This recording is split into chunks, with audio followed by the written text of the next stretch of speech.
Силното невреме проследено со ветар и дожд предизвика штети речиси во сите населени места во Струмичко. Во населеното место Куклиш летали метални кровни конструкции. Една паднала во дворот на семејството Вучкови, каде уништила цела оранжерија засадена со пиперки и краставички.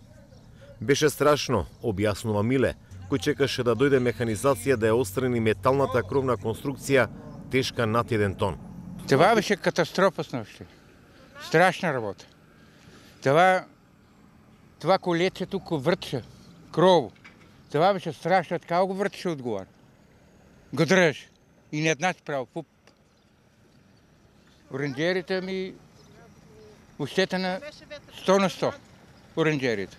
И производството ми ощетено унатре. Голем дел од земјоделците во Куклиш предпладнево беа по нивите и ги санираа штетите. Ги отстрануваа остатоците од уништените полиетиленски платна. Поставуваа нови. Велат дека штетите се огромни. Од моите 1,5 до 2 хектара пластеници кои ги имам на повеќе различни места, значи јас видов 2,5 до 3.000 евра штета. Штета. Я взимам и ќе одам да покривам на дружество. Друг.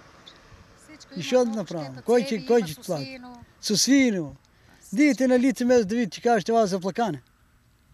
Дарма да не. Да дојаш во Бороју да видиш колко е надаму сутина од ветер. Кој ќе плати тоа? Не било ништо. Невремето траеше 20 на минути во Струмичко. Беше проследено со ветар, дожд и на одделни места град.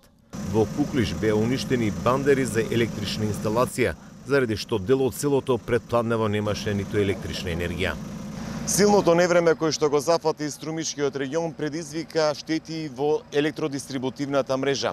Екипи на ЕВН се на терен и ги санираат истите за да можат домакинствата добијат електрична енергија.